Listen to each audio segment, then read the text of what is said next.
Currently on 4, we continue our look into the life of a spring breaker from Dallas who was brutally beaten and nearly stabbed to death on South Padre Island. Tonight he's back in Dallas trying to get healthy and back to his normal life. But on South Padre Island, the criminal investigation on his alleged attackers continues. Action 4's Daisy Martinez is live in the studio now to tell us what authorities are doing to seek justice for Derek. Daisy.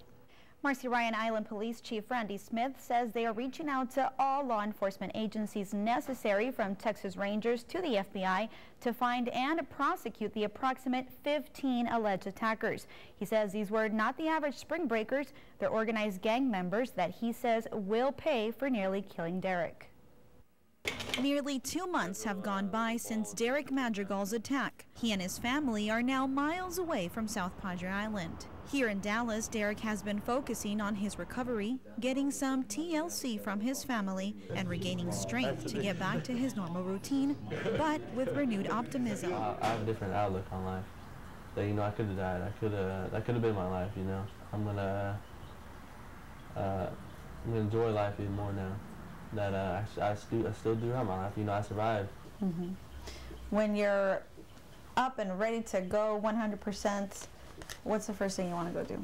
I want to work out. That's what I want to do. And while this dedicated athlete will need to give his wounds time to heal, authorities on South Padre Island are wasting none on seeking justice. Chief of Police Randy Smith says South Padre Island may be a tourist town, but not one where you can commit a crime and get away with it. That's why they're not easy to find.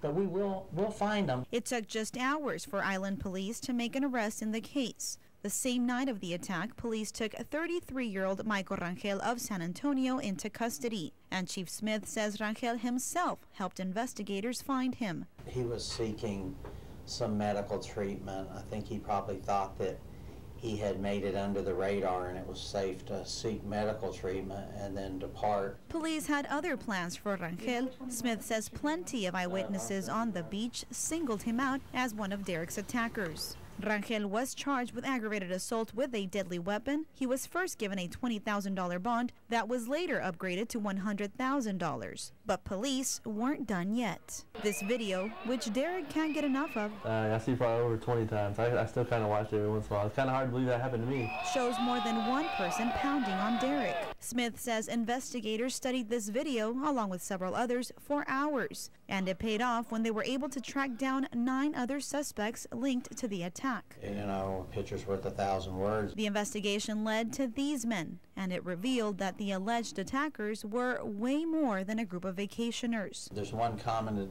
denominator amongst them all, and that is the fact that they all belong to a Texas prison-based gang. Derek's parents say they were shocked to find out their youngest was a victim of alleged organized crime in the least likely of situations. It's been real hard to deal with the way it's happened, because it's just not supposed to be that way in America. What have you meant? Well, I think we have more respect for human life, for mankind, for each other, than to make a statement about attacking our youth, or attacking our liberties, attacking our freedom. Derek's mother says she's just baffled on why the alleged gang would attack her son, but she has some speculations. The age of one of them is 17. I think that probably initiation, I don't know. I just don't know.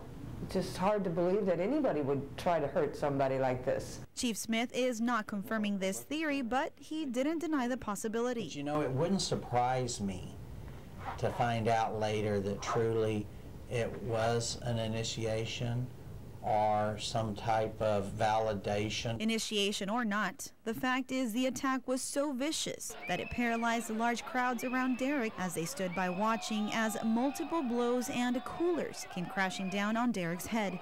That is, except 2 young men. One of them briefly seen here wearing a red shirt. The family identifies them only as Fabian, Diego and Fabian. Also from the Dallas area.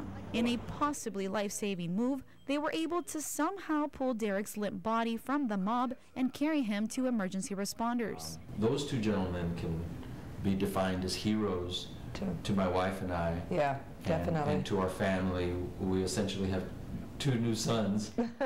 Chief Smith says they would like to have 3 or more arrests in this case. Well, we don't want to say the exact number because we don't want the people to start counting heads on their own selves. Recently, SPI police released the name of one of those still on the run. He's one of Texas's 10 most wanted fugitives. Smith says Velasquez can only run for so long before authorities catch up. Our mission is to apprehend them and bring them to justice. But in the meantime, if we can't apprehend them, we're going to make their lives miserable till we do. Pushing for a higher charge initially, the Madrigal family is now satisfied with the aggravated assault with a deadly weapon charges that Derek's alleged attackers currently face. Smith says both charges carry the same allowed punishment. That is a fine plus anywhere from 2 to 99 years in prison. The Madrigals just want the charges to translate to convictions. We're a country of laws, and I think that the literal interpretation of those laws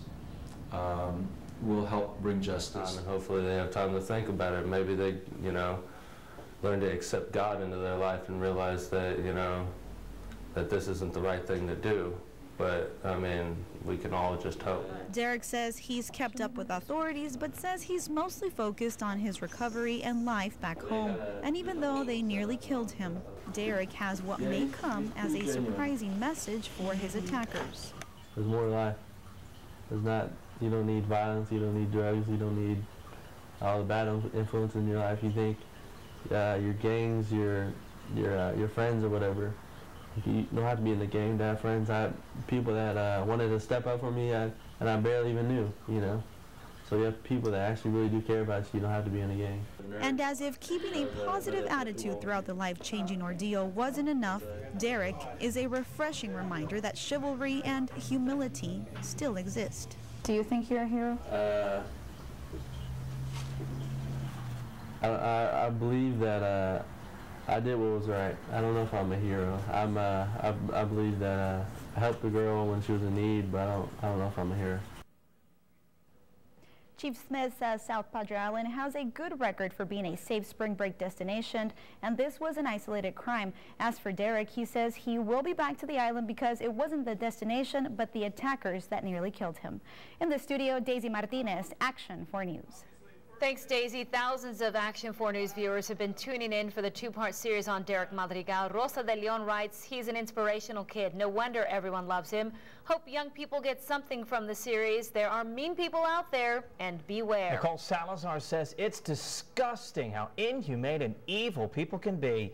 Even more pathetic how that guy got his friends to join him as if he can't fight his own battles. I'm glad Derek is doing good. He's a fighter. And certainly a thanks to the Madrigal family for allowing Action 4 News into their home to bring you these stories. That's right. This is the first time anyone has heard from Derek himself, because remember, he was hospitalized here in the Valley for quite a while, and we had viewers asking every day. Never met him before, obviously, saw our story and said, how is he? How is he? Now you have the opportunity to see him because Daisy went to Dallas into that home to see him, and he's looking good. Indeed. What a experience, to say the least.